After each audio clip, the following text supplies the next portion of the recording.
And we're live. Hello and welcome to Beyond Retros episode 19, what we'd like to call the Days of High Adventure episode as we discuss our favorite Barbarian films. And with us is Nathan Kennedy and Joe Amato, and I'm Tyler Baker, and we're here to go back to the 80s, the glory days of Barbarian films, pretty much the only decade of Barbarian films, and just reminisce about what constitutes as the traditional barbarian film, what doesn't, and the best ones amongst that decade of glorious blades, sorcery, breast, all the great things that make a fantastic barbarian film. So we appreciate you joining us and hearing what we have to say about an extinct genre in action films. Absolutely agreed. No, you're right about that. First, let me just say thank you for everybody with your patience in the chat room. I know you guys been waiting for a few minutes there. Sorry about that delay, but we're here now, and I see you guys already starting and chatting amongst yourselves. Christopher Dahlberg, thank you for joining us. Chris Simpson, Jake Juggalo is here. Thank you, Tamara Shipper. So yes, I want to acknowledge every one of you guys in the chat room, and thanks for being here. And it's funny. It's what Tyler's saying is, right. It's an extinct genre. I mean, even when they try to not bring back. How they always reimagine. Let's do another Conan. Let's do this. Like the one that recently came out. Just I don't think that was anything that anybody really flipped over the recent Conan. When did that come out, anyways? 2 years, 3 years ago? It just it was like 2010. I was living after when that movie came Was out. it really that long ago? Pretty sure I actually don't even know the year. I just know that it was either 2010 or 2011 when I was living on the other side of Radford, because I remember watching the trailer and clips of it when I was living in my old apartment and just thinking, God, I'm not going to see this movie. Oh, Yeah, well, Christopher Dahlberg said you're right. 2011 in the Yeah. chat room. Yeah. Huh. Yeah, it's 2011, I believe, is when it came out. Yeah. Man. yeah. I don't know. I don't know if I always hate to say, are we just being nostalgic? Are we living in the No, 80s? Or no, no. it's just they miss something. There's something that they're just not getting when they try these reimaginings. I mean, hell, Conan's been around forever, though. I mean, as we know, in comic Yeah. book form, everything else. But I mean, it's just there's something that's just not there. Like in the chat room, there was even people that started off with a question which we were actually going to address, like what constitutes a barbarian movie. What makes a barbarian movie a barbarian movie? Because sometimes you have like magic, science fiction in some of these. Some of them it's more mythological. Like when you think of Clash of the Titans, do you think of that as barbarian, or you think of that as just mythology? Yeah, and to me, there's so many different types. I mean, they were bringing up Willow. There's I don't know, but go ahead, Nathan. Why don't you start? What do you think of when you think of barbarian movies? What comes into your mind? I would put Clash of the Titans as sort of like, man. Yeah, I wouldn't classify that one as a barbarian film. When I think of barbarian films, I think of like minimal clothing. Like, Right. I mean, think about it. Like, the loincloths on the dudes, and the chicks aren't wearing much else. A lot of magic and a lot of just swordplay. That's what constitutes a barbarian film. And I actually got a question for you guys after. I'll hold on to it while you guys sort of give your takes on what makes a barbarian film. Tyler, go ahead. The big ones we're going to talk about. I know, and not to say that this is the only subgenre of films that has a backstory of this kind, but for Conan, Red Sonja, the Beastmaster, they're all three characters that have had tragedy in their younger lives from their families being destroyed by marauders. They've either been tortured or experienced some sort of unfortunate, action upon them. Whereas, like Dar with being, well, we'll get into that with the Beastmaster, but his very uh, awful beginnings as a baby and his upbringing. Red Sonja being raped and her family killed. Conan's family killed. His mom decapitated in front of him, put into slavery. These are just kind of some common denominators with barbarian films. I even think, I've never seen it, but I think this is the case with that silly canon film, The Barbarians, that the barbarians were sold into slavery and became pit fighters, copying Conan. I've never seen it, so I'm not going to sit and say I act like I know a whole lot. I'm just going by what little I know of the film. But it just kind of seemed like that's a common thing. And like Nathan said, minimal clothing for both men and women. The guys are wearing boots and a loincloth and carrying a big broadsword or a very cool looking sword of some kind. The women are wearing kind of a top that kind of is like a kind of a bra slash cover up, kind of a bikini bottom, so to speak. Their dirty pillows are displayed throughout most of the film in some form or fashion. A lot of unique outfits, yeah. A lot of unique outfits. Cult leaders, they almost consider them as a higher power, or they look to a higher power. Whether it's Mayax and the Beastmaster, Thulsa Doom, Queen Taramis, you've got Queen Gedrin, and Red Sonja. So it's even in Dark Deathstalker, I think the villain in the first film of that is like a high and mighty wizard, so to speak. Yeah, I can actually talk about this one because like I intended to watch a lot of these films during the week, but the work schedule didn't really permit it. So I got this set here. Oh man, glare on that's kind of bad. There you go. So this has got like Deathstalker 1 and 2, and then we got Barbarian Queen and the Warrior and the Sorceress. So I watched Deathstalker, which I had watched a couple years prior, and I'll talk about that later. And then since Tyler wouldn't sell me or give me his other copy of Beastmaster because he owns like 3 copies of it. Oh, really? They're all out of print now. Getting Beastmaster a long time ago, and he's like, no, I think I'd rather get. And then you just throw a dart at a board of movies. Nathan would choose to get whatever I was recommending, and just choose whatever, Yeah, we used to go to Best Buy like all the time, and he'd be like, "Hey man, you got to pick up U-Turn. It's a great film," and I'd like have it in this big old stack, and I wouldn't buy it. I think I passed on that movie like at least 20 times. But this other set here, I managed to find Beastmaster in that. And the funny thing about this is it's on Amazon Instant Video. And when I started that up, it was just really grainy, like VHS quality. And I'm like, let me go back into it. Maybe it just needed a buffer and it wasn't working. So I popped in the DVD and it looks so much better. But those were the only 2 movies I got around to watching this week. So there's something to be said about those grainy, though, the quality of VHS. It's almost, I appreciate it. I like it. I like kind of seeing it. It makes me feel like I'm watching it back in the 80s sometimes when you see that grainy quality. But, first of Willow, and I love Willow, but I consider Willow a sword and sorcery film, not a barbarian film. Same thing with like Krull's a sword and sorcery, not a barbarian film. Yeah, it's like things change. It's like somebody in the chat room, which I definitely was going to address this because they were saying, what do you think about He-Man? I'm like, no. Now, this is why. I mean, I know He-Man, originally in the mini comics, so they showed it. He came from a barbarian type tribe and he looks like a barbarian warrior.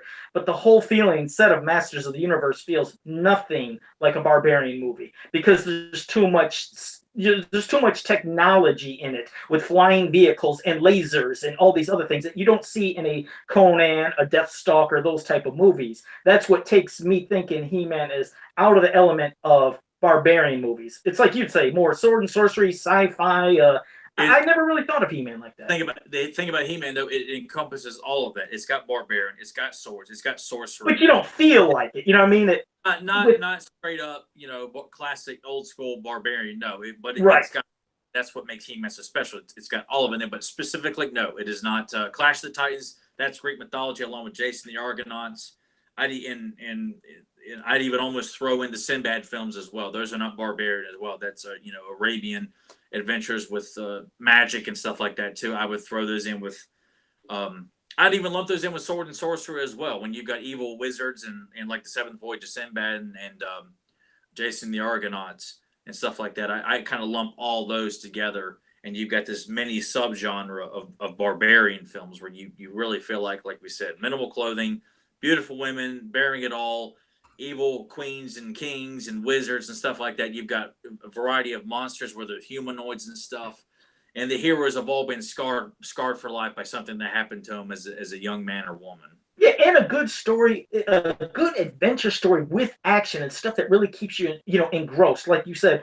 Now, here's the thing, the Conan movies, of course, they're to me the ones I don't know them bit by bit, word by word, word for word, but I know them more than the others. Like I remember seeing, the Barbarians with, the Barbarian brothers. I remember seeing that once when I was a kid, and it's only because I was like, I remember those two big dudes. They were in DC Cab, and it was just, hey, they were popping up and stuff, but it was a forgettable movie.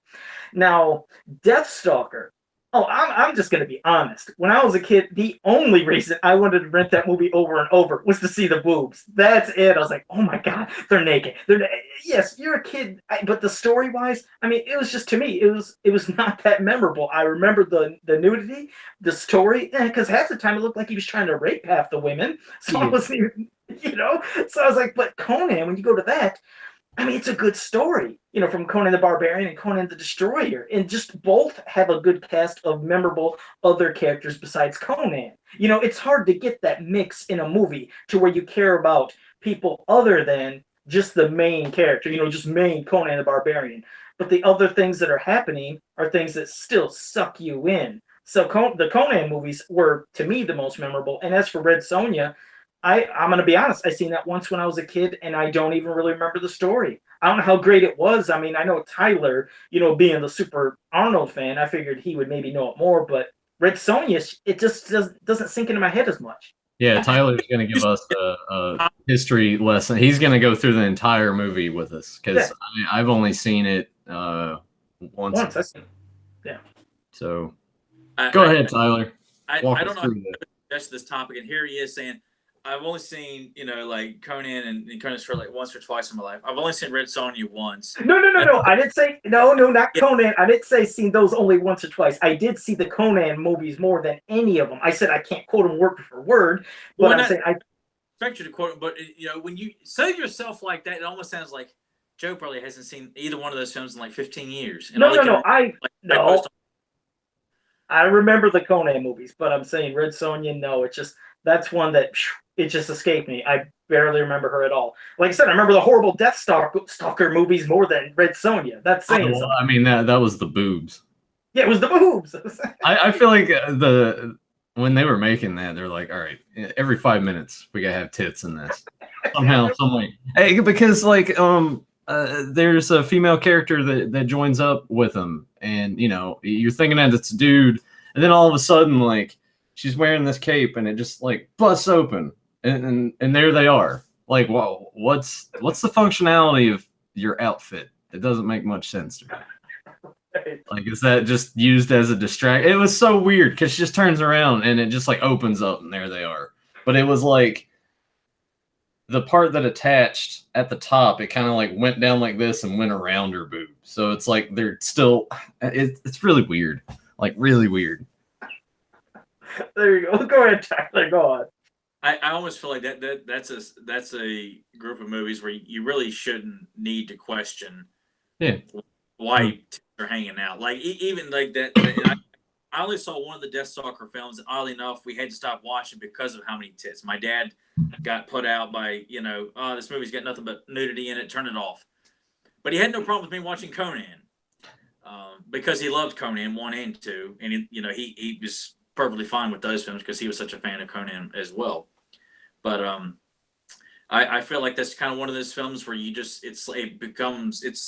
part of the territory of Barbarian films, is that you expect to see women in very scantily clad women or clothed, whatever, however you say it.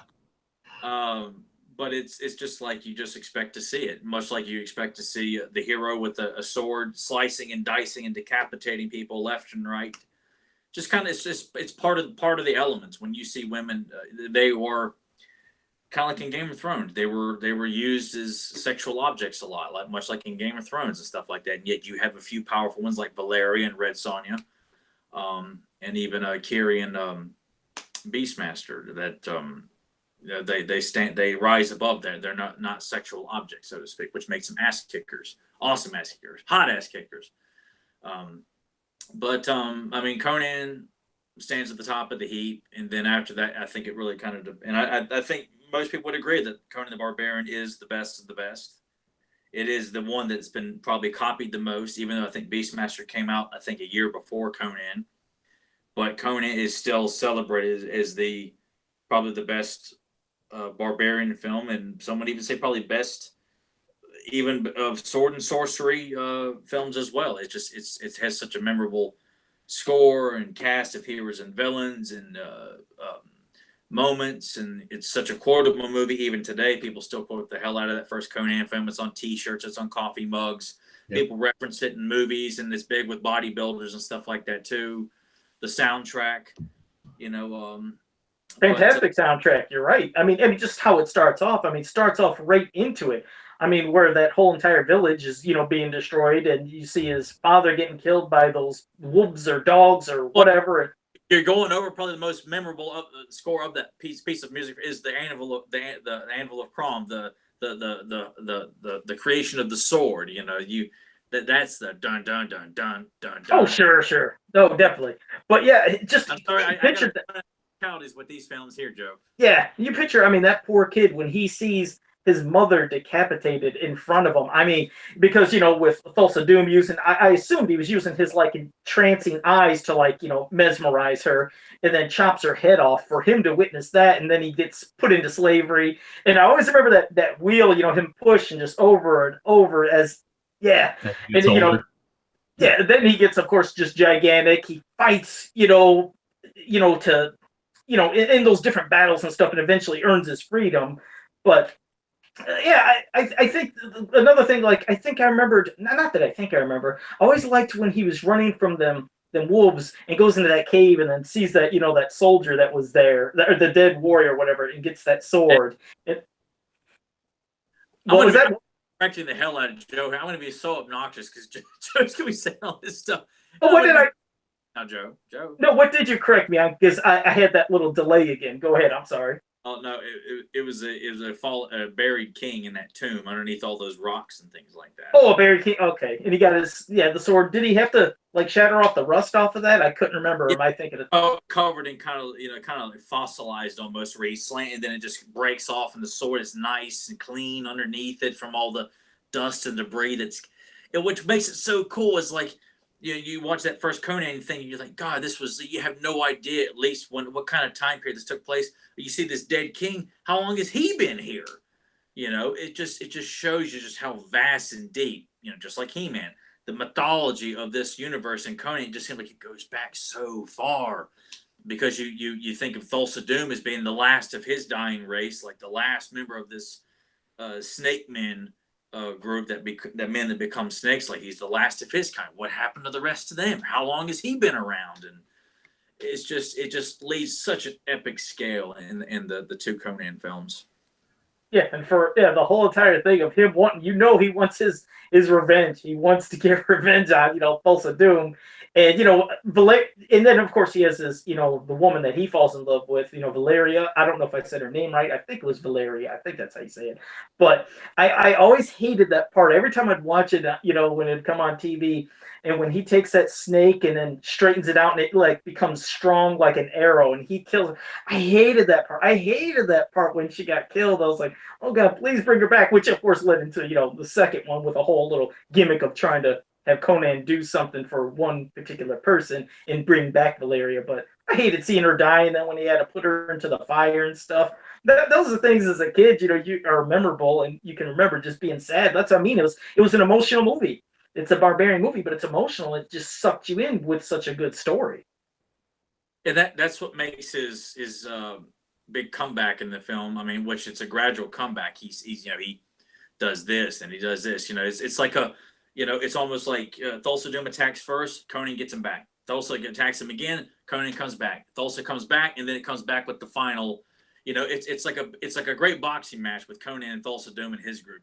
Where he sees his family killed in front of him as a child. He grows up, and then him and Subutai Maleric break into the snake tower and kill the giant snake and steal the eye of the serpent. Thulsa Doom gets revenge and tortures Conan and crucifies him. They go in and break up the orgy that's going on and steal the princess back, but then Thulsa kills Valeria. And Dad used to quote that scene. He used to grab me and my brother by our arm and go, just hold it straight out and go seek. Just wrestle on it.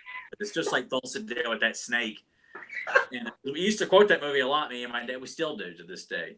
But that's what it's makes it so much more memorable and impactful. Like God, just like Conan can't get a break in this film, which makes him killing Fulcrum and Rexor and Thulsa Doom at the very end that much more awesome. It just it just shows you they're not going the cliche route of the hero and his girl will go off into the sunset and for other reasons. No, she gets killed too, and it's a very memorable death when she wants to breathe her last breath into his mouth, and then the funeral pyre with the music and Sumatai's crying and the fire won't burn up there, but it does for Conan, and it's just God. Nathan, jump in here. I'm talking too damn much. No, I think we should put like a little wig on Tyler and let him act out the movie. That'd be kind of good. Hey, I got a sword right here, man.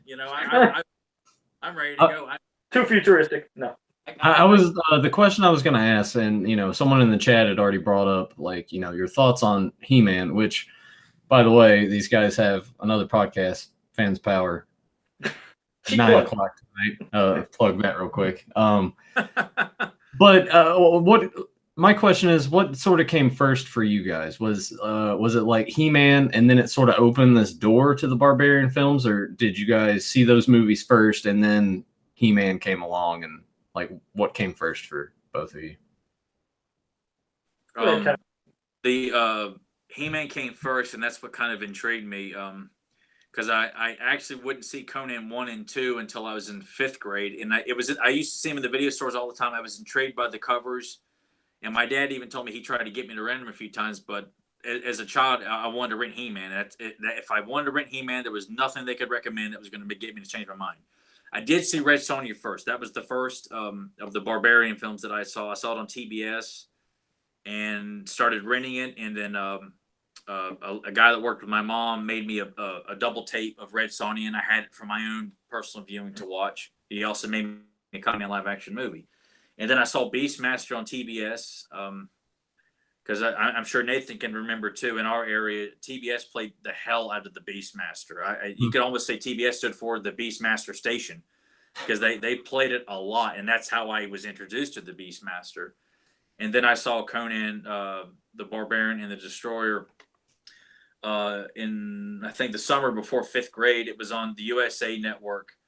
The lady that babysat me and my brother, her husband was reading the newspaper and told me that Conan the Barbarian was going to be on TV. I'm like, oh man, I've always wanted to see that, and Dad likes those films. So I told Dad about it. We stayed up and watched it, the first one. And then I was like, I wonder if they played the second one the next night. My Wilbur told me, hey, they're playing Conan the Destroyer tonight. Like, my God, we're going to watch this one. So.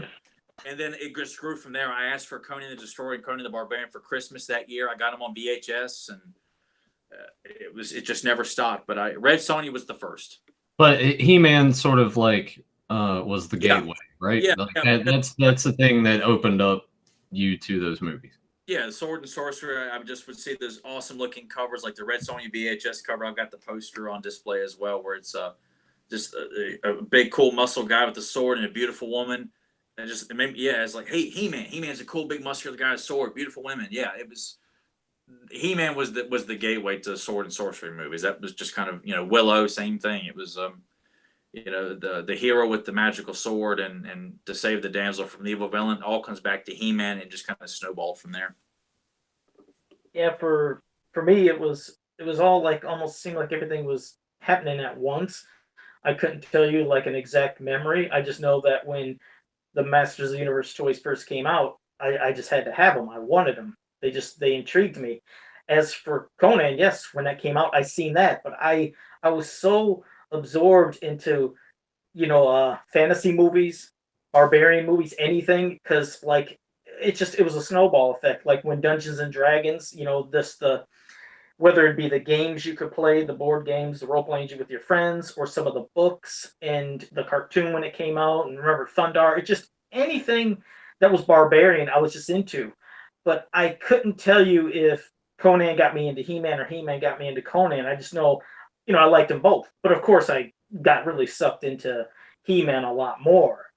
But anytime Conan was, if it would be on TV, yes, I liked watching it. I don't remember buying it. I couldn't tell you about like buying any tapes back then. I always say that like with Tyler. I know Tyler, super into renting and then buying some tapes and stuff. But as for me, I just don't remember buying tapes. Eventually, we would rent stuff. So I know we probably rented Conan at times. And my memory's fuzzy. Like, did I rent it when it was on beta? Did I rent it when VHS first came out? Because it took a while till we got VHS. I remember renting it, but I was like, God, I just don't know if it was VHS or beta. But so some of my memories are a little fuzzy, but I know I did rent stuff on beta because I think I remembered Beverly Hills Cop being on beta and renting that. So I'm sure Conan I had to rent it on beta. That's kind of crazy that you had beta for a while and then got into VHS. Yeah, For well, me, no, for me, I just it was just always VHS. Like there was never like my parents, we never had a beta player. well, it took a while, I know, until we got VHS. We're probably one of the last people in the neighborhood, definitely in the family, that got VHS. I told you the stories of when I'd go to Video Connection, and it used to thrive with beta on the floor that you right when you came into the doors.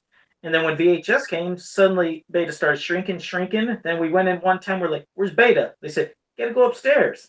Upstairs? I never knew what the hell upstairs was. So walked with my dad. There's this section that was probably smaller in the room I'm in right now with maybe 200 or less VHS tapes that we'd rent on a repeating cycle.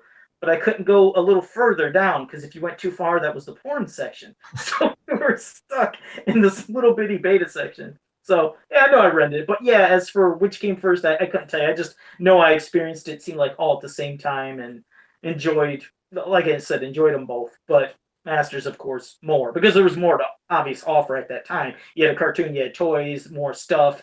I mean, I'm sure if Conan would have had like a cartoon that kept going and going and going and tons of Conan toys, lots of them, as much as Masters, heck, that would have been, a bonanza. But I know we didn't.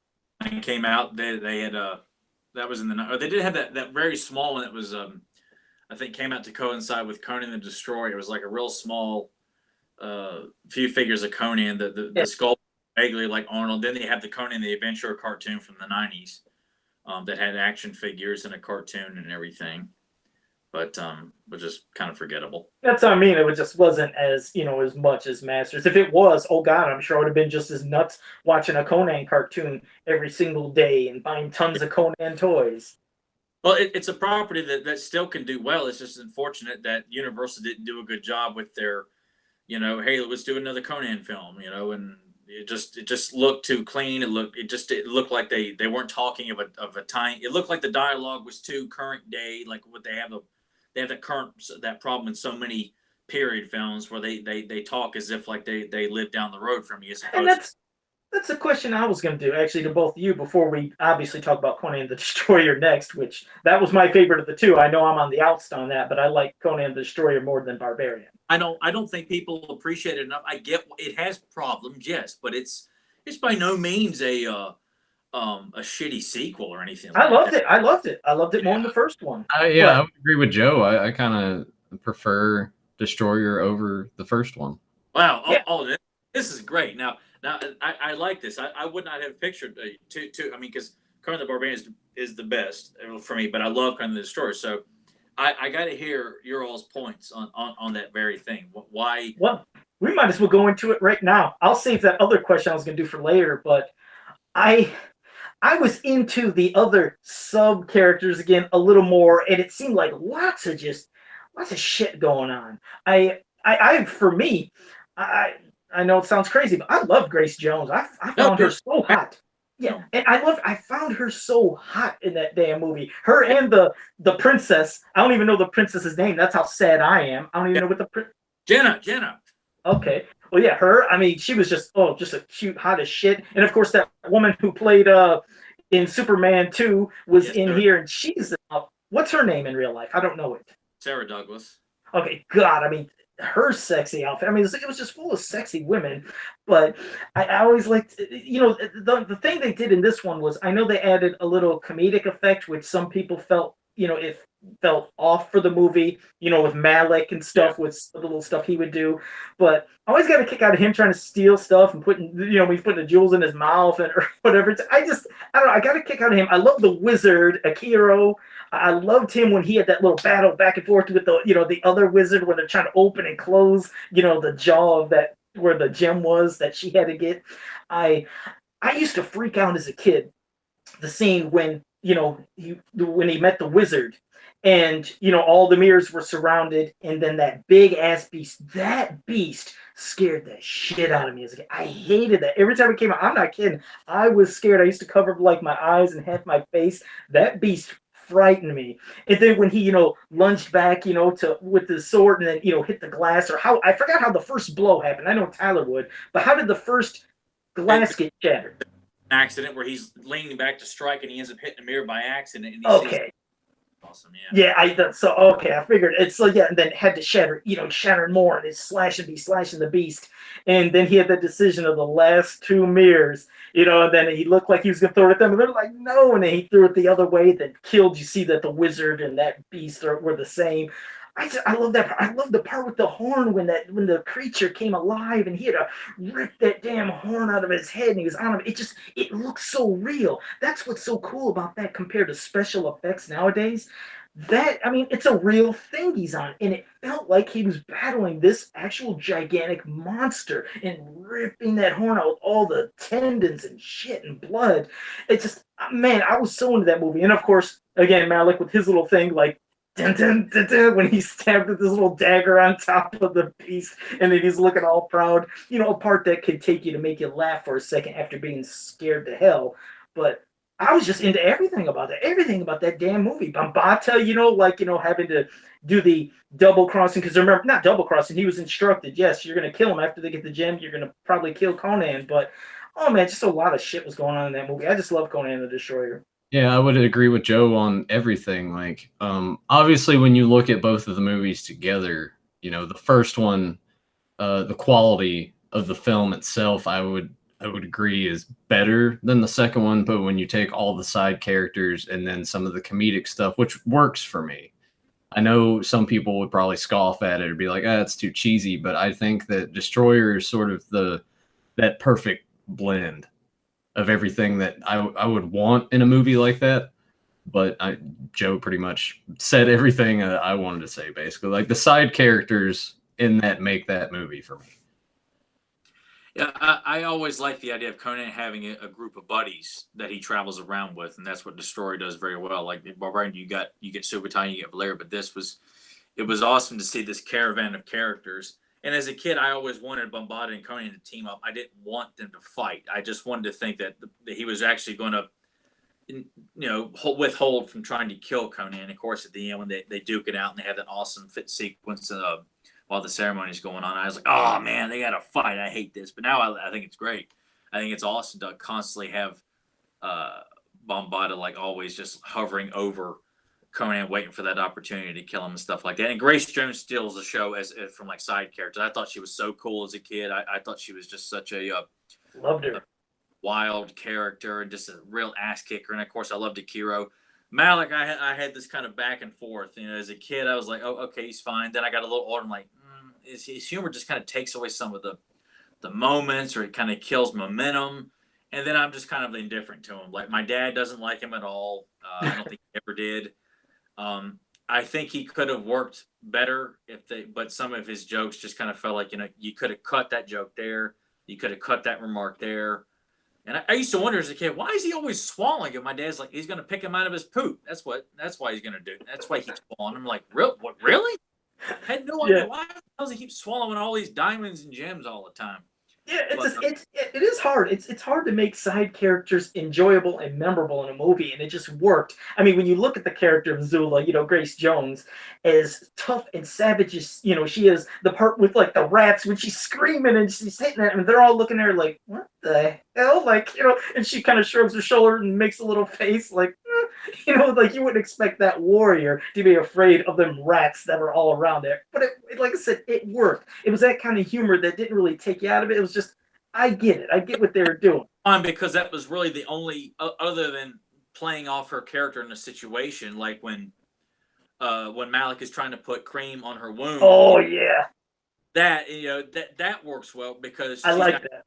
funny. She's playing off the situation, and that's why the rat joke works well even today. Where I'm like, it's and plus she does a good job of selling it, like the fear, and then she looks and kind of doesn't know what to say other than I don't know, I'm sorry, and they all just shake their head at her, and she kind of looks back like, all right, I got to get my groove back here of being an ass kicker. But it's just they all play well off of each other, and dude, you're still seeing Conan hacking away at people. I mean, there's no shortage of blood being spilt in like the keepers of the horn when they're all like Bombada's taking a spiked mace and smashing people left. Conan slicing people's stomachs open. The cannibals that are getting ready to Kiro, Conan cuts their heads off. And I mean, even though this is supposed to have a slightly or family or friendlier tone, the violence is still there. Like when they're pulling out the horn of Dagoth. I'm just curious, Joe, do you know who was in that suit? I almost feel like you didn't know who was in the suit. No, who? Andre the Giant. Oh no shit! Andre was in that. Oh shit! Okay, Yeah, there's that famous picture where like like Arnold in his garb and he's standing beside Andre, right? There's a picture. They're holding Arnold up between the two. It shows you how small Arnold is compared to Wilt and Andre. Wow, Yeah. I'm gonna have to check that out. An easy picture to find, but yeah, it's Andre in the suit. Yeah. No way. I guess that makes sense. I mean, that was a big giant creature. That's pretty freaking cool. I'll have to look that up. Thanks for letting me know. I had no clue about that. I kind of got the feeling you did the way you were describing. Like it's like he's really interacting. He's like, he really was interacting with somebody. No. I mean, I knew he was, but I just meant that's what I mean compared to like what I love about stuff that was done in the 80s, 90s compared to a lot of special effects. I'm not saying special effects don't work. They work more for half the time for more fun to see them actually, and the actors will say it themselves. Whether it doesn't matter what it is, the actors say you get a better performance out of them if they have something to interact with, as opposed to a tennis ball on a string. That's the big man-eating dinosaur unicorn thing. Be afraid of it. Act like you're gonna fight it. Fight that tennis ball. Yeah, I like when they're actually interacting. I mean, it's like you think of the Friday the 13th movies. When Tom Savini is making this amazing special effects and blood and just grotesque looking things, and then you get something like, let's say, Jason X, and he's slashing through stuff. It's special effects. It's phony. It's like, I'm not into this. I don't feel like this is happening. Just like Pumpkinhead, the Pumpkinhead movies, an actual big animatronic and part-time people doing stuff. It's real looking creature. And then here comes the Pumpkinheads that came out years later. They had like two of them back to back, and they're showing Pumpkinhead. He's jumping off the house, and it's all digital and phony. I'm like, man, this just doesn't look real. So that was what you can appreciate from these movies. But no, I mean, guys, because we didn't touch on this, but this is one of the most epic scenes in the first one, the big snake scene. I mean, what do you we're talking about practical effects. What do you guys think about the big, massive snake that Conan kills and decapitates? Well, again, go ahead. Yeah, go ahead, Nathan. Joe, I'm pretty much going to say the same thing, I imagine. Like, practical effects, I wish there were more practical effects in movies today. Like, you watch some of these superhero films, and it's great that it's like, oh, we can have this big elaborate scene and we're capable of doing it. But when you watch it, it just, sometimes it looks great and other times it just almost takes you out of what's going on because you're just like, yeah, all right, that looks fake as shit. And you think back to things like Batman, like, yeah, there were some special effect, like some CG in there a little bit, but like the matte paintings and things like that, they need to bring more of that stuff back. Yeah, all minute shots, like because '89 used a lot of those and matte paintings to expand the size of Gotham and stuff like that. And that's what a lot of these films do. They they actually built the set of Thulsa Doom's temple like it's built on a mountain that was actually there for them to interact with. The snake is there for Arnold to interact with and fight. I'm glad you said that, Tyler. That's something that I forgot about. There's some of these movies that don't even have the real environments. It's all like blue screen, green screen, or whatever, and they create these fake environments to where they're interacting, where, yes, in those movies back then, they're actually in these places that are, a desert, crazy looking jungle. I'm not saying they're not doing that in movies nowadays. They still do, but some focus so much on the special effects. It's like, again, you don't even feel like they're there. It's like, I want to feel like they're in this. Like, it makes you feel like you're in. You're in the movie. You feel like you're part of the movie and the experience. And some things take you out of that moment. And yeah, that is what I like. Yeah, I'm glad you said. I forgot the environments themselves.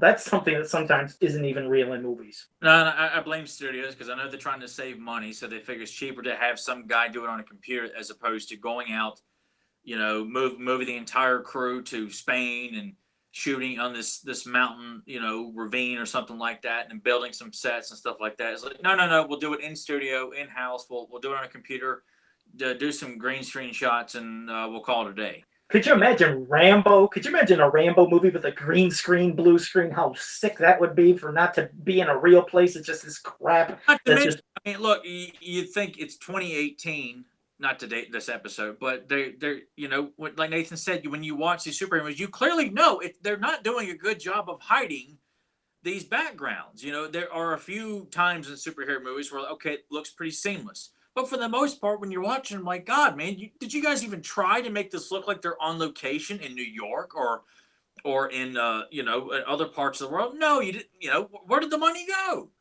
And you just kind of, okay, well, it's made for kids and teenagers and people who just like to wear superhero shirts that they bought at Walmart and Target for real cheap because it's really cool. It's like superheroes nowadays. All of a sudden, it's like we're people who know movies and like superheroes because of superheroes. They're not our bread and butter. We can get away with. Sometimes you're right. Sometimes, and for some movies, it works. I mean, they can make something look absolutely real, and if they got a super big budget, hey, great, I'm glad. But it's just, okay, this is an example. There was one part in the first Spider-Man movie of Tobey Maguire that drove me nuts when he's jumping on those rooftops and they're showing from the overhead. I don't know if you know what I'm talking about, Nathan. It looked like something out of like a PS2 game. It looked so fake. I'm like, what was even the point? I was like, if you're going to be putting some big money and doing some special effects, make this look good. But it's like, that looked horrible. And it's just, I always think, okay, if they had some big budget, they're doing this. I always dread for, again, when they say some things they wish they would have seen in the past for a certain property in a movie. I'm like, it couldn't have happened. Because they didn't picture this. If our budget nowadays with special effects couldn't look good for certain movies, do you think a movie back then in the 80s where, okay, I'm going to say He-Man. Do you think He-Man was going to be riding Battle Cat through that damn movie? It wasn't going to happen. It would have looked like a hot mess in 1987. You could have had one still scene with a big animatronic of a Battle Cat attacking. But as for him riding, what would we have been stuck with? The claymation stop motion stuff of, looking all phony, but like Clash of the Titans. That's what we would have got, is something like that. Arnie, you take that back. What did you say? Do not say anything was phony about Clash of the Titans, man. I'll box your ears. Okay, I love the movie, but it's true. But no, that's what I mean. No, it is. It's true. Here we go. I love the movie, but yes, that stop motion stuff. Yeah, there's some bad looking stuff. Wait. All right, hang on, Joe. Because I mean, stop motion's I guess going to be kind of touchy because I love stop motion. I love claymation stuff. Like I like it, but what I mean is you can tell. Vandy, who by the way, who was a real dick in real life to me and Nathan both. So. Again, I like Clash of the Titans. I like that, but what I mean is, picture if they did do a Masters of the Universe movie and we would have seen a stop motion somehow Dolph Lundgren on a claymation looking Battle Cat and they try to make it look like he's doing something. Picture how that would have been joked a little bit then, but a lot now. Man, that looks so phony. They should have never did it. So again, people, that's why you never got Battle Cat. They couldn't do it. There was no way Battle Cat was going to make any appearance in that movie that could have pleased anybody, from stop motion to just big animatronics. It couldn't have worked for what you wanted. Maybe nowadays, but I don't know. I know you guys are probably going to touch on this when you do Fans of Power tonight at 9:00. Well, we're going to lose it tonight. There's a couple things. It's going to happen. Get ready. And you don't really, if you guys don't want to touch on here, you don't have to. But I did see that article that David Goyer dropped out of the movie. So I'm gonna hold my breath. I'm gonna bite my tongue until tonight. But Tyler, if he wants to, he can go right ahead. I'll just read a book while he talks. Just like what I always expected, and I think, and I'll touch on this again tonight for the audience who listens to that. I think by now, if you people who are still, living under a rock on social media when they keep making these announcements like, oh wow, here's doing another movie, yeah, You know, it's like, okay, look, by this point, I think all of you, newcomers or people who are just less than casual fans to hardcore fans who are thinking, new movie news, it ain't happening, people. It's not going to happen while Sony's in charge. So, Well, it said in the article that like it's still slated to come out like next summer or something. I'm like, they don't even have a script, right? Like, there's nothing. Nothing's approved. They haven't said anything's approved. They just said that they lost a director, which, you know what, that's been the common denominator. That and they can't get a good script. So you know what? Obviously, it wasn't important enough for David Gore to stick around, and it was important enough for Sony to keep him on the picture. So it just shows you this movie is not on the priority list of anybody working at Sony. Yeah, it's kind of bad that Sony has that property, like, because I did you watch the teaser trailer for Venom? Yeah, it just shows you. They're just like, we got it. So let's to Tom Hardy, man. Yeah, people love Tom Hardy. Tom Hardy. Why is it taking place in San Francisco? Like, hell if I know. It doesn't, anyway. I guess to kind of get back on the subject, because I think Joe's still reading his book. What do you think about the news that they're going to do a Conan TV show for like Amazon? Yeah, Amazon's going to do it. I could have faith in that.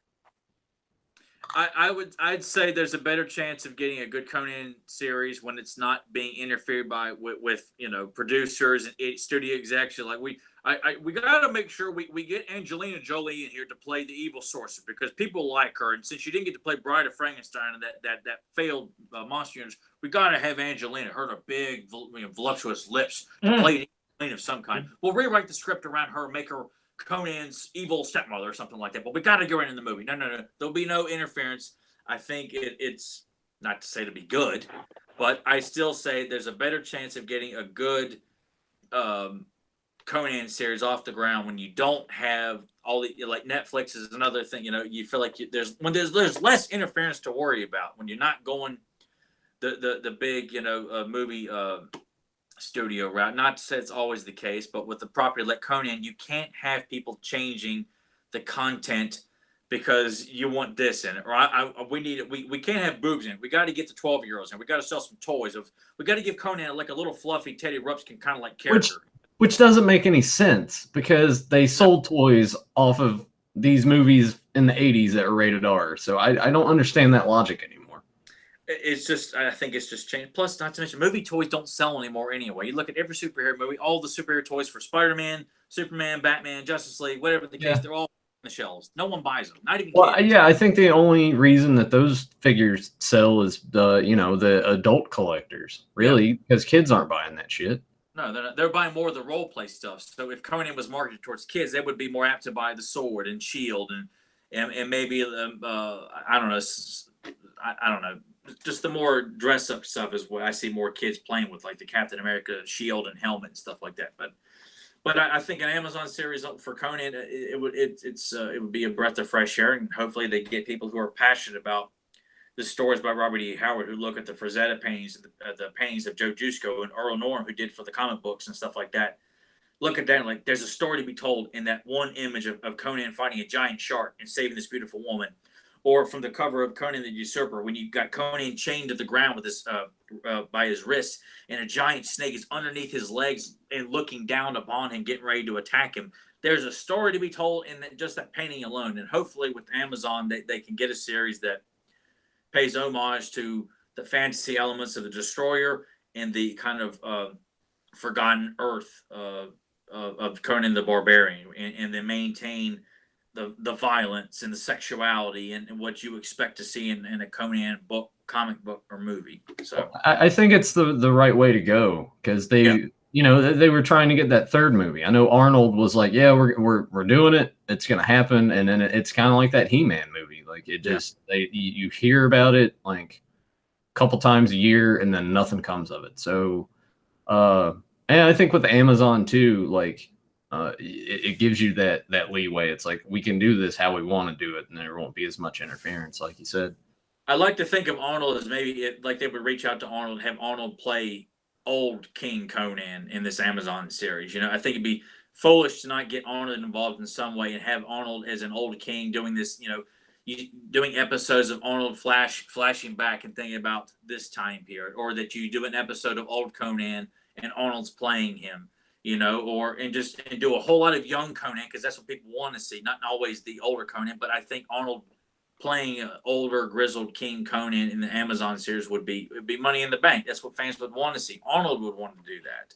Get John Milius involved, who directed the first Conan, in some form or fashion, and the guys who worked on the Conan comic books, I forgot what their names are, who worked on the script for Destroyer, and I think they also helped with Barbarian as well. But there's so many great things that could be done on an Amazon series, and you don't have people interfering. If you want to show naked women, you can do that. If you want to have Conan hacking away at a giant snake, by grabbing its tongue and slashing it off and then impaling it in the eye, he can do that and not have to worry about censorship and stuff like that. So hopefully we'll all luck out with the Conan series, or it'll just be a disaster. Yeah, I'd hope it'd be good. I mean, you're right with things that are going successful on Netflix.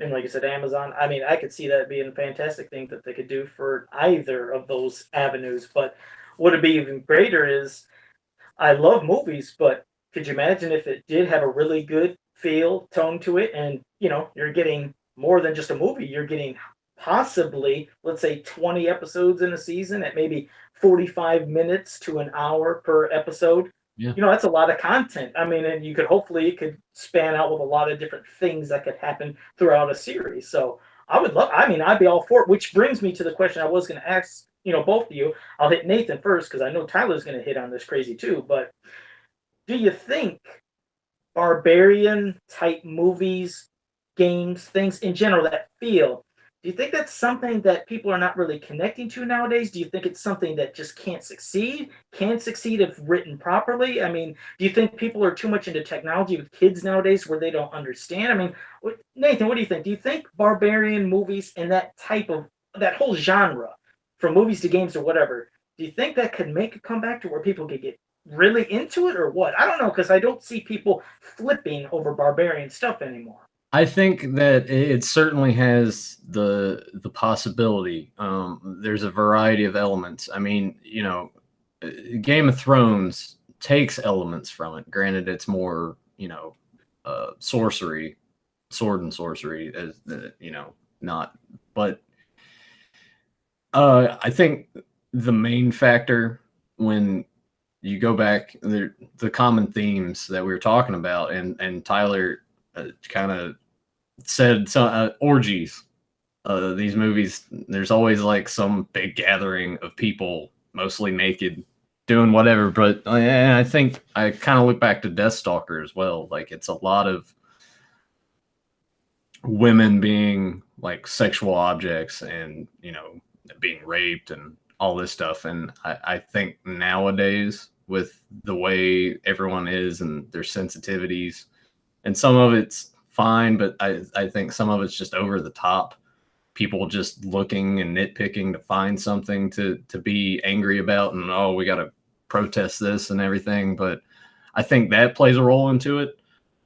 People being offended by, well, you shouldn't have done that. Like, this character needs to be stronger and all this stuff. I think there is an audience for it, though, because you look at how popular Game of Thrones is, with video games. You think about, there's like a barbarian warrior character in like Diablo, and there's been MMOs. Well, that's what I want to ask you real quick, Nathan, before Tyler gets into his thoughts. But you're bringing up games now, like in the 90s, late 80s into the 90s. I remember lots of barbarian type games. I mean, you had Golden Axe. I remember Sword of Sodan. I remember that thing. I mean, my God, your object was to not only kill some of these people, but you could chop and take their heads off.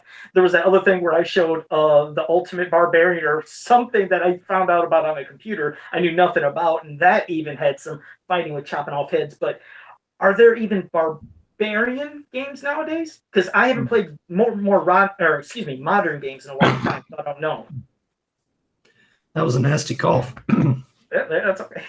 God of War would kind of teeters on that line. Of mythology and barbarians? Or? Yeah, but it's kind of got that Barbarian feel to it. And it's got the same elements, you know, like the topless women and all that shit. Well, there's in the chat room, Christopher Dahlberg is bringing up 3 games. Again, I've never played either of these 3. I mean, I never played these 3, but he said Skyrim, Elder Scrolls, and Guild Wars. I've never played them. Have you played those? And yeah, it kind of it kind of squeezes in there. Like it's sort of a fine line with when we're talking, you know, barbarian stuff and then like sword and sorcery. Like there's elements of that in the barbarian films and it bleeds in. I guess I would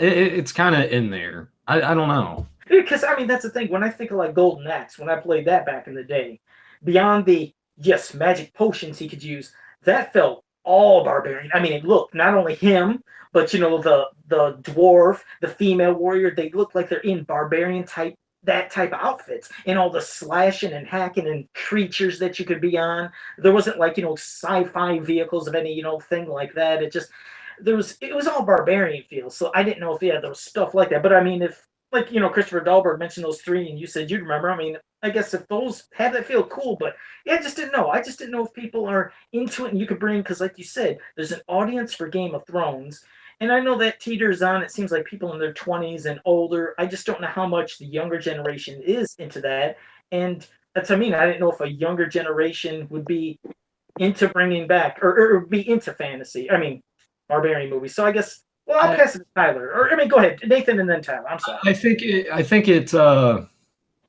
of like how they're doing the Amazon TV show. I think nowadays things like this work better if you put it out there and like, because I see it differently. Like I don't think it could work as much theatrically. Like you look at the remake, you look at that Hercules movie with The Rock. Ugh.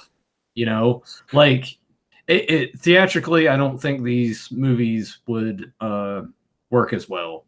I think they need to find their niche and be on things, have access to it like you do with Game of Thrones or Stranger Things or stuff like that. Okay, I understand. I see what you mean. Okay, all right. Well, Tyler, go ahead. Yeah, it can succeed, but I also blame studios for not taking the source material very seriously. They make movies like. Two bad Hercules movies in the same summer. They released movies like Gods of Egypt and Warcraft, and they look like crap. The special effects look bad. They make sure they throw in a lot of bad jokes and remarks with the heroes and stuff like that. Everything looks like bad CGI with computer backgrounds. Nothing looks authentic. It looks like they're pandering to a very, very generic, don't go to the movies much audience, as opposed to playing off this could be a big summer spectacle. And Lord of the Rings, it was a giant smash, but it was also a big gamble. They didn't expect people to, make it the global phenomenon that it was, but they took the source material seriously. They didn't play it for jokes. They didn't alter stuff. They kept in line with what people expected who were fans of the book, but also cut out some stuff so that way the general audience could appreciate it, because I was a general audience, but I thought it looked great. I thought they were taking it seriously. I didn't. Do I go back and rewatch the series? No. But at the time, I felt like, they were, New Line was like if we're going to do it, we're going to do it right. We're not going to make this a mess and throw in a lot of silly one-liners and change this and change that from the source material. That's a good example.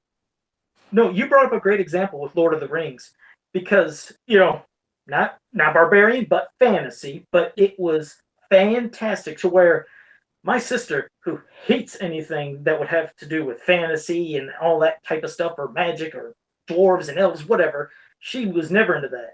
She's watching. They were bringing in different target audiences. They were bringing in so many different types of people to watch this movie that everybody said, damn, it's just a good movie. And that's what I mean. If somebody was to bring back barbarian type movies, like you said, as long as they have the source material right, but can make it something epic, you can bring in just a new generation of fans. I mean, I never seen so many people into that Lord of the Rings because they're so damn long, 3 to 4 hours for each movie. But it wasn't like, I never heard, at least from me, I'm not saying people didn't say this, but from the people I knew that watched it, including my sister, she wasn't bored. Do you know how hard it is to make a 3 to 4 hour movie and not have somebody say, man, it was kind of really boring at parts. It kind of really just, you were into it. You were into the damn story that was happening. It was great. I mean, of course, it was written years ago. They just wrote a fantastic story, but it just showed it can suck you in. And I'll admit, if the damn Lord of the Rings pops up on TBS, TNT, and I have them on DVD already, but if it pops up on TV, I put it on. It's like, I can't help it. I can get sucked back into that. And you're right. I hope that whoever does try to do some type of barbaric movies can just do what they did, like how they did with Lord of the Rings, as long as they can get source material right and just really keep you engrossed and not have a lot of, like you said, nonsense vernacular or ways they talk to where it relates to where it's modern stuff. Like, no, leave any of the ways we speak in these barbarian movies out of it, because then it takes you out of the moment. You know, it takes you out of this other reality you're in. And you know, another thing to go ahead, Nathan. Oh no, I would go. Just something that a lot of movies today, like, they don't have good villains in movies anymore. And James Earl Jones said one time that, you know, if you take a villain and you have fun with it, well, then you take a lot of the threat from that villain. A good villain has to really follow through with what he's doing and not think of it as, now I got to throw in a one-liner. Now I got to throw in a yuck. Now I got to be kind of silly and smarky with my evil ways here. You know, you can't have a good villain that's, you know, oh, his wife was killed when he was 20, and now he's you know, we could bring him back, guys. And you're like, no, you can't have that. You got to have a barbarian villain that is the epitome of evil, the devil himself. You know, the guy like Thulsa Doom. That's why we're talking about this. The Thulsa Doom is the a Mayax from the Beastmaster, because we haven't touched on Beastmaster much. These are all Queen Gedrin and Red Sonja, an evil lesbian queen who wants Red Sonja to have sex with her. I mean, we're not saying lesbian action is evil, but I'm saying that's all. That she is just an evil queen, and she wants Red Sonja for herself. Like that. That's why she's it's like, don't kill her. I want her unharmed and brought to me because she has a sexual attraction to her. She's evil because she desires, you know, a woman she can't have. And not to mention killing people left and right. Like at the beginning of Red Sonja, when they go in and sack that temple of women protecting the talisman, the ones that survive, they throw them down in a pit and bury them alive. Just because. And she does it so casually. It's like, you know, human life means all these beautiful women. And she just dismisses the 4 or 5 that are left, buries them alive. Thulsa Doom is telling people to kill themselves at his command, and tells you that, you know, steel isn't strong, flesh is, because I'm flesh, and I can command people to kill themselves at my will. These people listen to what I have to say. I don't need to wield a sword. I'm stronger than that. And Queen Taramis is, you know, she's acting out this way to bring back a god, a demonic god, who she thinks she's going to rule the world with her. And Mayax, the evil priest, and the Beastmaster, and the Jun Horde, they're just a bunch of assholes. The Jun Horde, they're just killing people for the sake of it. They don't get anything out of it other than they enjoy killing peasant farmers and their families and their dogs and stuff like that. That makes them just the biggest pricks on the planet. And then Mayax enjoys telling people that, oh, he wants your children, so I'm going to take your children and burn them alive in front of you because, oh, well, I'm telling you that our God needs to have child sacrifice. These are just completely just unforgiving and unforgettable villains, because they truly believe in these just very evil anti-human acts. Yeah. I mean, that's part of the problem now. That's why I don't think these would work as movies. That's why I think they need to be on Amazon and Netflix. All those things you just said, like, we're so PC now, and everyone is so easily offended by everything. And all right, you know, sometimes it's justifiable, but other times, and I know this happened in the 80s and 90s when things would come out, you know, like Beavis and Butthead, parents got upset and everything about it, and all these things. Like, I know it keeps going in a cycle, but it seems to me like it's just gotten so much worse. It's like, oh, well, it's like, well, you don't have to go see it. Yeah, but my kids, it's like, well, don't show it to them. Don't make sure that they don't have access to. I don't know. Like, it just, that's a whole other side rant. Parents are. I'm sorry. If you didn't want your child seeing it, then you know what? if you then you blame the parents who let their child see that. If Nathan comes over to my house to watch something he wouldn't have been able to watch at his house, it's my parents' fault for that. It's not his parents' fault. No, but Tyler, it's the movie's fault. Oh yeah, We got to blame it on the movies and the video So games, much not easier to blame the people not who the parents. You can't blame the parents for this sort of shit. No, it's not their fault. If anything, it's someone think of the children. Miss Lovejoy. It's plus looking back, we do this podcast because movies that Joe, Nathan, and myself, and people who listen to this, and people who haven't listened to this, they made who we are today. We watch these films like that. That's cool. These are heroes. Whether they were carrying a giant machine gun, a giant sword, or they were trying to stop a crazy murderer that haunted you in your dreams, or at some kind of camp or whatever. Those are the heroes and villains you grew up with. There was no stopping these villains because they believed in what they did. And the heroes, that was what we saw, was like, that's what a man is. Working with your buddies in the jungle to stop an alien hunter, or in outer space trying to stop this giant hive of aliens from turning all your Marines into more aliens, or going into Vietnam and trying to rescue POWs. That was what a man was to us as kids. People say, "Oh, Reagan's because of Reagan," and this, and like, no, I just, what? That's what I thought looked cool. And the villains were memorable. That's why we're still talking about these Barbarian movies today. People still like to, reference Beastmaster on these things because these were memorable heroes and villains that they didn't have all these layers. Not to say that it's not all right to have layers and depth to your heroes and villains. Yes, that's fine here and there, but that's become like the template of today, that villains have got like Kylo Ren. God Almighty, man. We can't just have a straight up balls to the wall, black-hearted villain anymore. We got to have somebody. I'm not spoiling anything, Joe. You can take. Okay. Okay. I'm just saying that everyone is afraid to have their villains be ruthless. Be a villain, Yeah. Not. I mean, hell, Wile E. Coyote didn't apologize for trying to kill the Roadrunner all the time. Now he would. Now he would. Sorry about that. Yeah. I would just, you make fun of me all the time, Roadrunner, and I really just don't appreciate it. That's why I buy all these traps from Acme and they fall on my head all the time. Oh, gee, Wiley, I'm sorry. There, let me share my birdseed with you there, or something like that. It was like, God, you people, stop trying to make everything so damn PC. And let me also say, hey, JSP in the chat room. I know you've been there. Sorry about that, man. We've been on so many nonstop rants. Didn't get a chance to, because he's been doing a lot of comments. I mean, they were in fact even talking about, like how, if you'd want to say sissified, everything is nowadays with everybody. Think about it. Think if, like, let's say we did get, some cool ass Conan, whether it was a movie or a series. Now, they didn't mention, so I could picture it though. Picture the swords we'd get nowadays. It'd be big rubber foam or something. We wouldn't have that good hard plastic. I mean, when you're a kid, you're a kid. You want to hear clinks and clanks, and if you occasionally bop yourself on the head, it happens. My God, just grow some. But yeah. I just picture like, we get this little foam sword that we're hitting, and then it falls apart. Mom, can you buy another one? I guess that's a way of selling more swords because they all fall apart to shit. $34.99.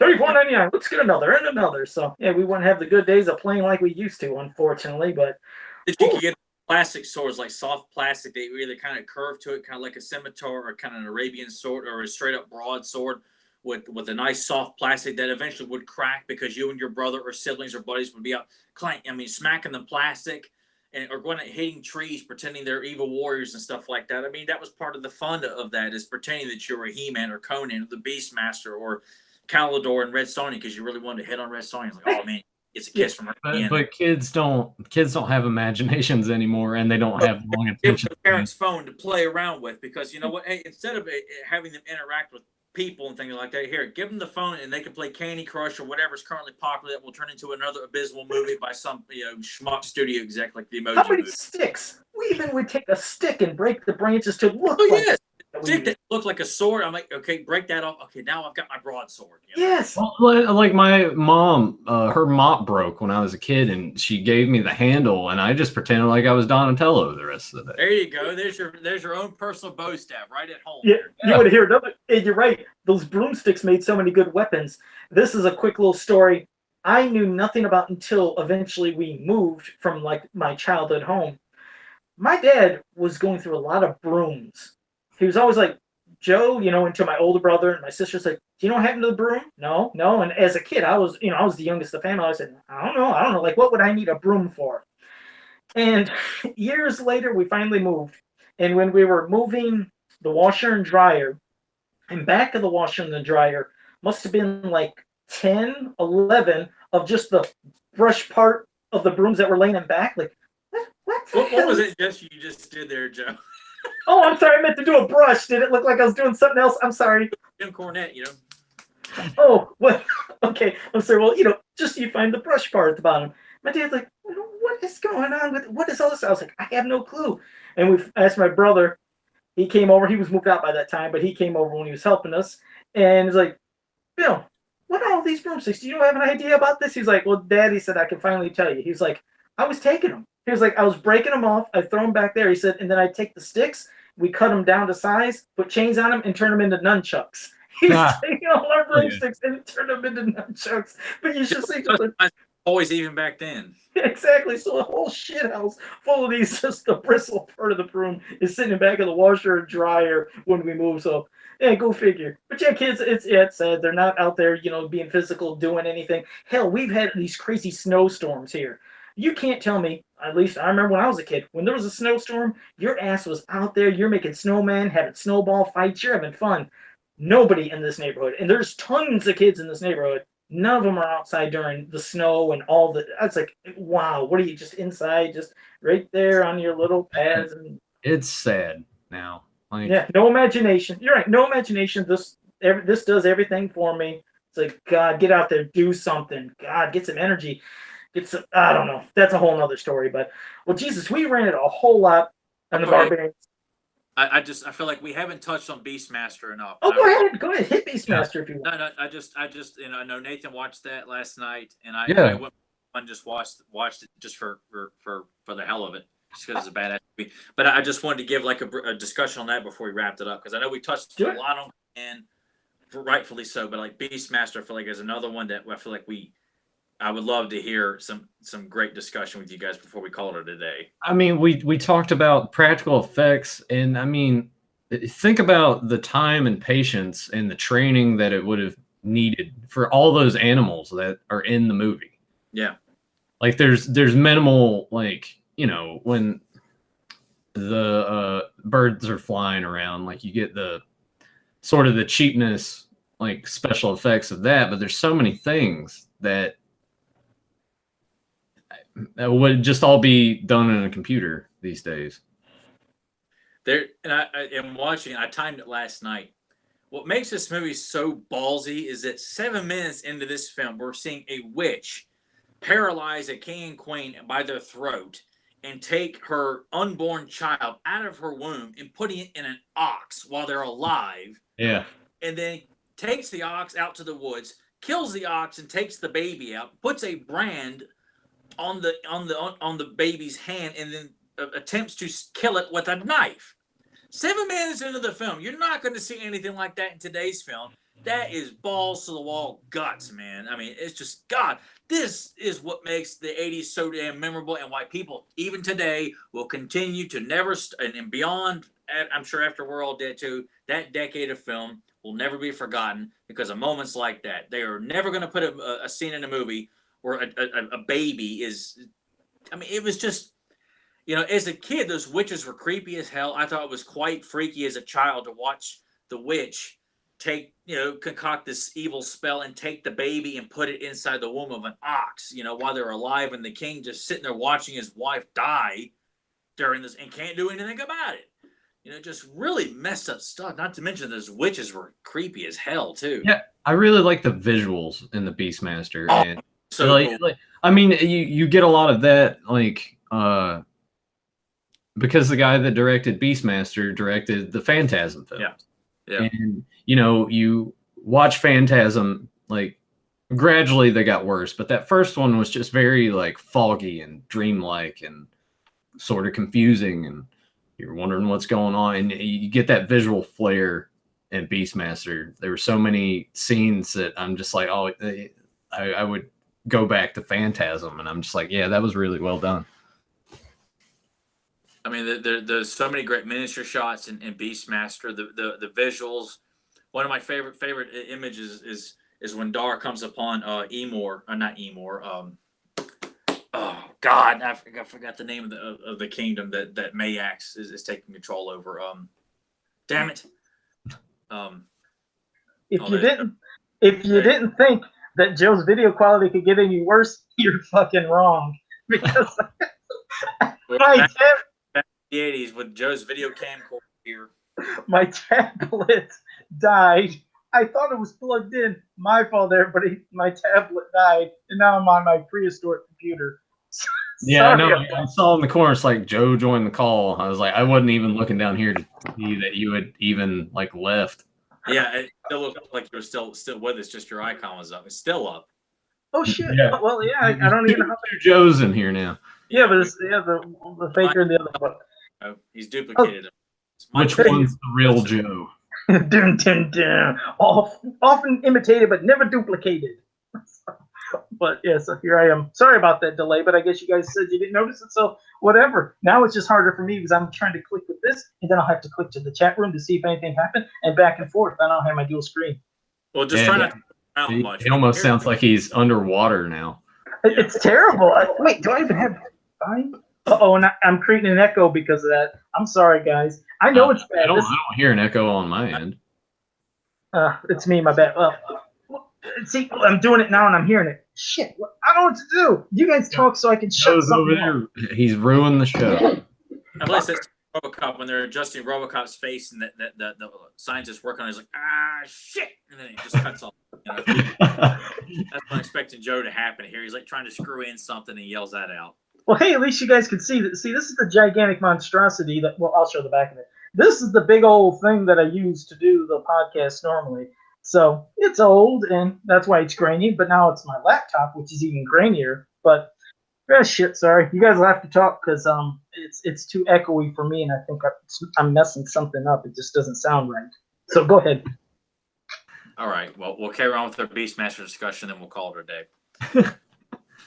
But no, I love all the beginnings of the Beastmaster too, especially when Dar is grown up and he's got a dog, Kodo, which looked like my dog Hobo, and he was a white dog too with big ears, and it was just it's such a sad scene too when he's dragged off by his dog and his dog died protecting him, and he wakes up and sees him dead and goes back to the village and sees people impaled on giant poles and people dead in the village and all this stuff. But that was also like a really cool visual. It was an awesome visual. It was impactful. Yeah. He's the last one, and you see all these dead people, and he takes it and lines up all these people in the village all together. And the music that's playing, Kodo is the last person he takes and lays him on his father and puts his father's arm over him. Now, how do you think they did that? Because I was watching it with Emily, and I'm sitting there like, do you think they just sort of knocked the dog out, like injected it with something just to kind of make him like fall asleep? Because that's clearly not. It doesn't look like that. That is a real dog that's like knocked out. Yeah, I'd say they probably could have gotten away with putting him to sleep temporarily just for the moment of him looking like he's dead for that scene, and because I mean the hair on it, the ear moving when he grabs it one last time, it just looked authentic. It looked real. If that was a prop, they made the best Kodo prop you could ever imagine for a low budget fantasy film like that. But what a cool part too! It's like he starts to drag him, gets shot with the arrow, and then just all right, got to keep going. Yeah. Like that was just a really cool moment. I don't know. It adds a lot of emotion to Dar's character too when he looks up and sees Kodo laying there dead with the arrow in him, and he just gets ready to start break down, and then he realizes I got to get back to the village and sees the whole thing's burned down, people are dead, and for the Jund horde to take people and impale them on poles and prop them up is like it was almost like that was probably their calling card, you know, to let people know the Jund horde destroyed the Emorites. That's what they do. They take their victims and impale them on poles and put them up for the world to see. That if you come through there, oh well, the Junds were here, and They were such cool looking villains too. Not to mention, we can't, and I'm sure, I think me and Joe have talked about this before in private conversation, but the group, I don't know what you call them. They're not name checked in the movie, but the group of guys with the completely like kind of solid faces with nothing but eyes and the flaps Yeah. they use to wrap around their victims and digest them with stomach acid or something like that. Don't know what they scared me as a kid. I thought, Yeah. oh my, I don't know what these things are.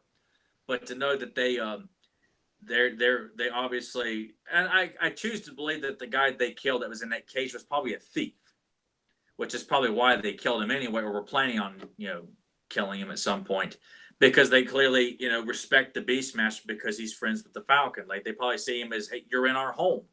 Yeah. We don't know who you are, we're going to kill you, but he's friends with the Falcon or the Hawk, and they gave him that medallion to show him that we're friends. That was so cool. And then when he gives him the medallion to take, you know what to do, and they show up at the end to defeat the John Hort. Oh, it's badass, man. Yeah. So cool. They just don't. It's all a lost art now. And the other thing I wanted to touch on too before, and you had mentioned it earlier, like the artwork. You're like, there's a story to tell there, and like you can, if I can, like look at that, like look up here at Deathstalker. Mhm. Yeah. Like clearly, there you look at that and like, all right, well, let's tell. Obviously, none of this happens in Deathstalker. Sold me as a But kid, that box art. yeah, well, I mean, that's the cool thing about it too. Like movie posters these days don't have that thing that makes you like, oh wow, I want to check that out. Yeah. Yeah, we talked about that. Photoshopped photo, No, like that's all it is now. You're Every right. poster looks exactly the same. That's true. Tyler and I talked about that before too. But I mean, first let me say, like you showed that DVD right there with that art, which yes, you might as well say that was 80s clickbait. I mean, that was our way of, hey, look at that. And then you grab it like, oh, it wasn't like that. But that is what sucked me to where I wanted to look at Deathstalker. I thought they looked amazing. And the posters, yeah, the movie posters, God, I mean, whether they were drawn like, that, which most of them really were drawn and were epic and beautiful, compared to nowadays, it's like they got either just the name of what the hell the movie is, or they just take a live action shot of somebody standing there holding a sword or a gun or whatever. Just some of it just looks I was like, man, I miss the beautiful art that they did for all those posters and whatever VHS boxes, and God, it was just something. Like I said, Toxic Avenger, even the Toxic Avenger had beautiful art for its box art. That all of them, yeah, pretty much all. And, hey, think of the National Lampoons, all the vacation movies, all of those. Made to look like Conan. I love it. Damn, lost art. You're right. Literally a lost art. That we remember were all paintings. Everybody today, if it's an indie film, you need a yellow background and your lead actor with a big beard and some quirky black frame glasses, and that's about it. Even superhero movie posters are very blah, like light vanilla, and I like vanilla ice cream. I'm not knocking vanilla, but that's I hate vanilla.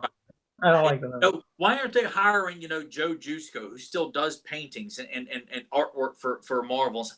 Why aren't they getting him to do the latest Marvel release movie? Why aren't we getting a nice, big, beautiful painted poster of Black Panther or Infinity War instead of like a collage picture of here's Chris Pratt, here's Iron Man, oh look, here's Spider-Man, oh look, there's War Machine, oh look, there's this guy and that guy. It's just paste everybody here instead of this beautiful painted poster. Because when people think of Back to the Future, Master of the Universe, Jaws, the Star Wars films, all those were done by like Drew Struzan and Roger Castile, who did the Jaws poster and one of the Empire Strikes Back. I mean, they're just such the Harry Potter poster. I'm not a Harry Potter fan, but a lot of those were painted posters done by Drew Struzan.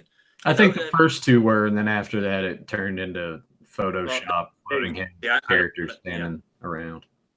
There you go. Nathan clarified it. They went to cheap right after the first two films. But that's the thing, is that you see those on display at your local movie theater, where it's at the mall or downtown theater or whatever. That looks like, oh man, just that artwork alone, that tells me that this is going to be an ass kicker of a movie. And they don't want to pay artists to paint this beautiful painted poster of the latest superhero movie coming out this summer. No, we're just going to slap an image on there. I mean, who wouldn't want to see a beautiful painted poster of the latest Spider-Man movie? It's just, no, it's Spider-Man laying there with a set of headphones with New York behind him. Boring as hell. There's nothing energetic about that movie poster, even though the movie wasn't that good to begin with anyway. But still, that's what makes these 80s films so great too, is like, even on VHS, they took the movie posters and put them on the VHS as well. Like Conan the Destroyer, it's not a painted poster. It's got a little bit of painting in there, but that epic shot of Arnold from the waist up holding the sword, Grace Jones lying there kind of looking sexually, but also looking like someone you do not want to mess with. You got Queen Tara standing there looking defiant. Bombata's looking there trying a small painting of Conan on his sword holding, with his hand out. The first Conan movie, the beautiful painting with Conan holding the sword, a helmet, and Valeria. Red Sonja is a painted poster, for God's sake, and it looks epic as hell. Willow is a painted poster. It just Clash of the Titans. Both posters for Clash of the Titans are both painted posters. Two different artists, but like, God, they look so awesome. And no, we don't have time to do that. We got to give my nephew a chance to Photoshop a poster so that way I can sit there and say I'm Uncle of the Year. So I have him put together the latest Infinity War Part 2 poster here with like this Photoshop of Josh Brolin sneering at Robert Downey, because we sell the poster with Robert Downey, not Iron Man. Oh, God. Real quick, I'm glad you said that. I just had to look up for the new Conan the Barbarian movie that came out in 2011. You're right.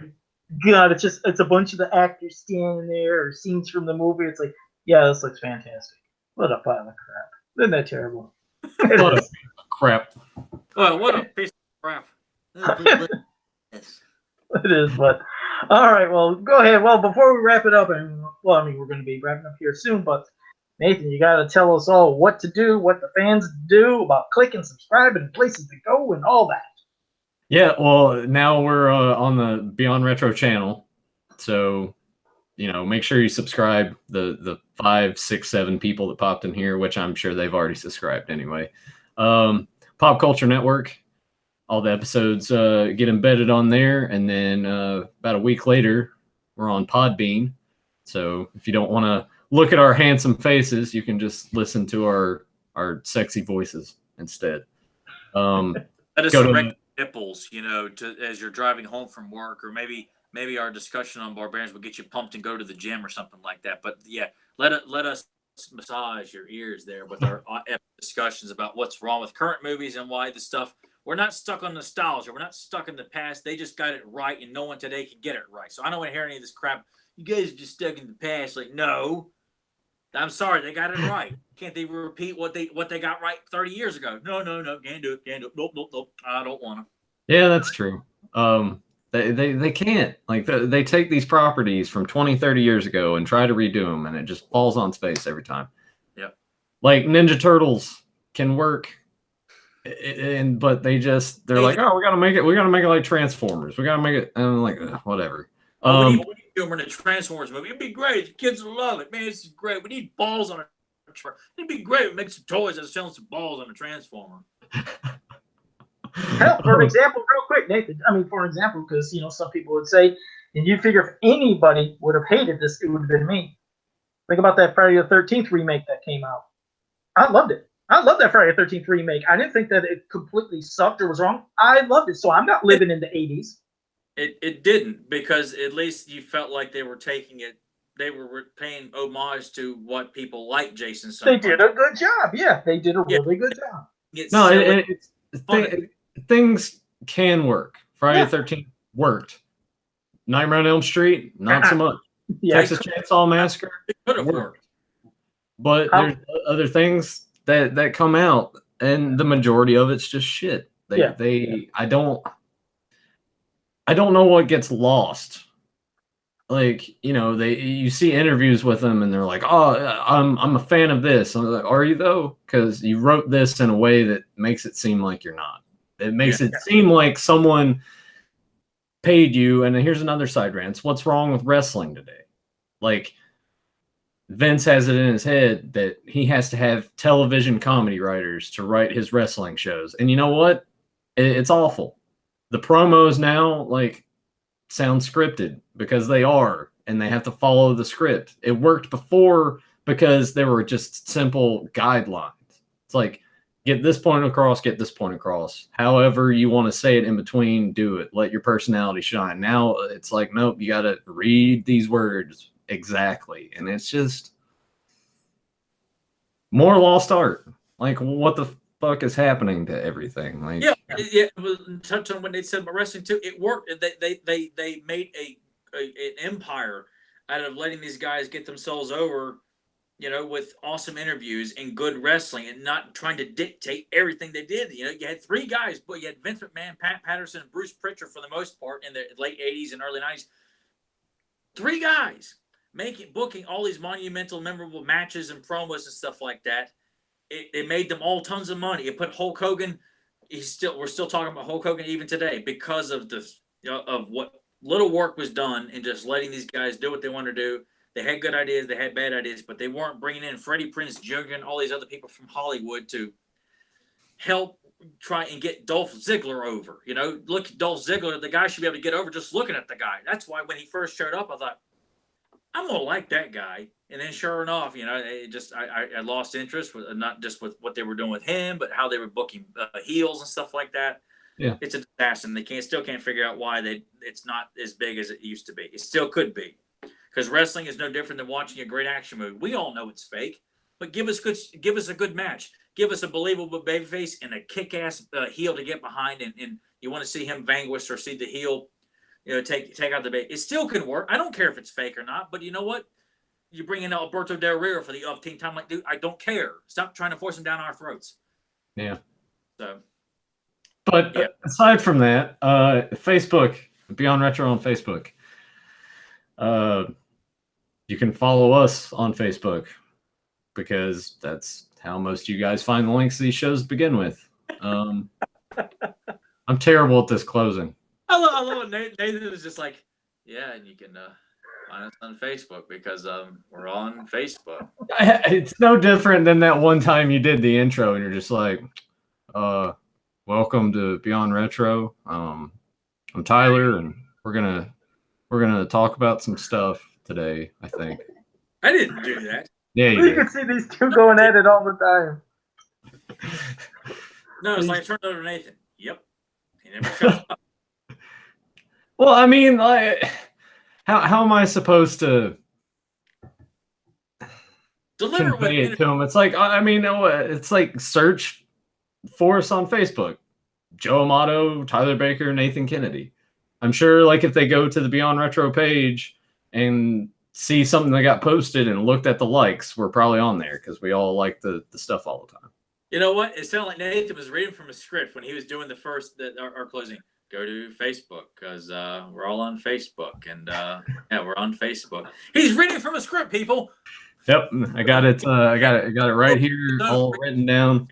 He's supposed to get himself over here. These two are gonna fight after the show. Yep, I'm gonna drive to his house because he's about 7 minutes away. I'm gonna drive to his house, kick his ass. Yeah. All right. Well, there you go. Nathan pretty much wrapped it up of all the places to go. And I always want to say for everybody in the chat room, thank you for joining us. I'm sorry I didn't get to everybody that was talking, but I did mention your names. You were doing a lot of good rambling back and forth, which we love. Hope you enjoyed this episode because we enjoyed it too. We do our side rants. We love doing that. So when we get on a side rant, or hell, when we get a little too nuts, might not get everything. So, but again, we appreciate you guys being here and hope you enjoyed. And I'd like to all these films we talked about today that we will go back and actually dedicate an episode to: Conan the Barbarian, The Destroyer, Red Sonja, Beastmaster. And I haven't seen all of them, and I don't know if I could actually sit through them, but the Deathstalker films too. God, man. No, I'll be honest. No, they're not good. I seen it for the press.